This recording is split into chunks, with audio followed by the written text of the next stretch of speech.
Listen, they simply will not stop. Another ballot audit is set to go forward in Fulton County, Georgia. And yes, this is for the 2020 presidential election. Now, let's sit back for a second and review. Yes, obviously, Joe Biden won Georgia. Yes, obviously, even if Biden lost Georgia, he would still have the necessary 270 electoral votes to be president of the United States. Yes, obviously, the Georgia results have been certified and confirmed and recounted and audited for Joe Biden multiple times, and nothing can change now. And yes, obviously, Joe Biden has been president for months, and this is an absurd and humiliating fiasco for Republicans, but they will not stop. CNN reports that another ballot audit, or Audit, as some say, is set to move ahead in Georgia's most populous county after a judge ruled Friday that absentee ballots could be unsealed for parties looking to examine them for evidence of fraud. Georgia Republicans plan to bring in 6 so-called experts. By the way, sometimes you see these experts and you say, dear God, they're going to bring in 6 experts to look at the ballots and see if they can determine whether there are characteristics pointing to counterfeit ballots.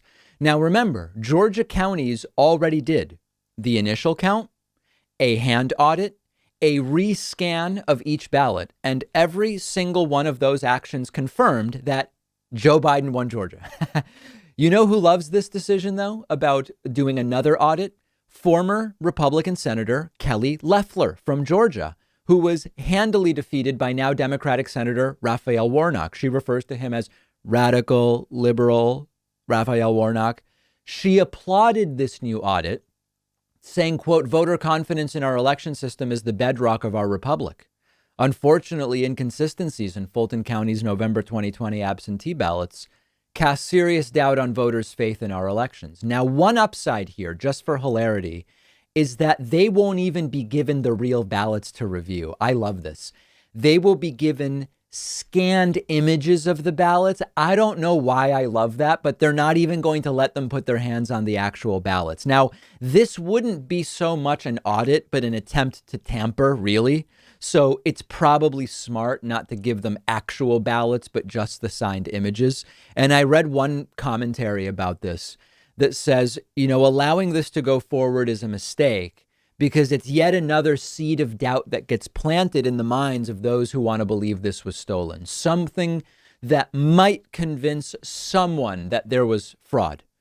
I think that that ship has long sailed. If you think there was fraud, you think there was fraud and none of this stuff matters. You just think there was fraud. Most people have moved on. And another pseudo audit or forensic examination of, remember when they wanted to look at bamboo fibers in Arizona or whatever? I don't think it'll really make a difference at this point in public opinion.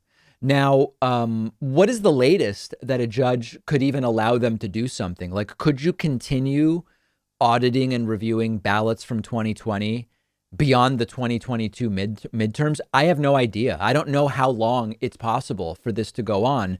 And of course, the troubling part of all of this is you really can't prove a negative. And this is, we've done a lot of stories about how conspiracy theories work and conspiracism and conspiratorial thinking.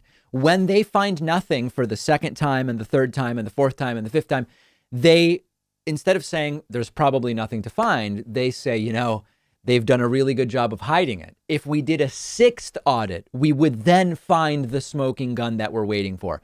The fact that we've not found anything in 4 reviews is only evidence that they've hidden the fraud really, really well. And as I've said before, healthy skepticism is good, and thinking for ourselves is good, and understanding what is the foundation of a belief. How did I come to believe a certain thing? That's all good. Never-ending skepticism. If you never want to be satisfied, you can find a way to never be satisfied. And that's exactly what they are doing here. And a real hallmark of conspiracy theorists is that evidence for something counts as evidence, and lack of evidence for that thing also counts as evidence, because hiding the evidence is part of the plan. And if you don't reason your way into a belief, you're not going to get reasoned out of it. And I've said that many times before, and that's clearly a case of what's going on here. But they're continuing to keep going. That's in Georgia. And we also have some more interesting news now out of Arizona. Most healthy granola bars have sort of a bad reputation because they're either dry or boring or don't taste that good or they don't satisfy your cravings. But our sponsor, Monk Pack, is completely different because Monk Pack keto granola bars are sweet and delicious with a soft and chewy texture, and yet they have only 140 calories, 1 gram of sugar, and only 2 to 3 net carbs. Perfect for the low sugar or keto diet. They come in fantastic flavors like coconut cocoa chip, blueberry almond vanilla, and the new flavor peanut butter. I've been a fan for a long time. I always have them in my pantry. It is a perfect snack. And if you don't love them as much as I do, you get all your money back. They also now have a subscription feature, which I love. It'll save you 10% on every order, and it ships automatically. You'll get 20% off when you go to monkpack.com and use the coupon code Pakman.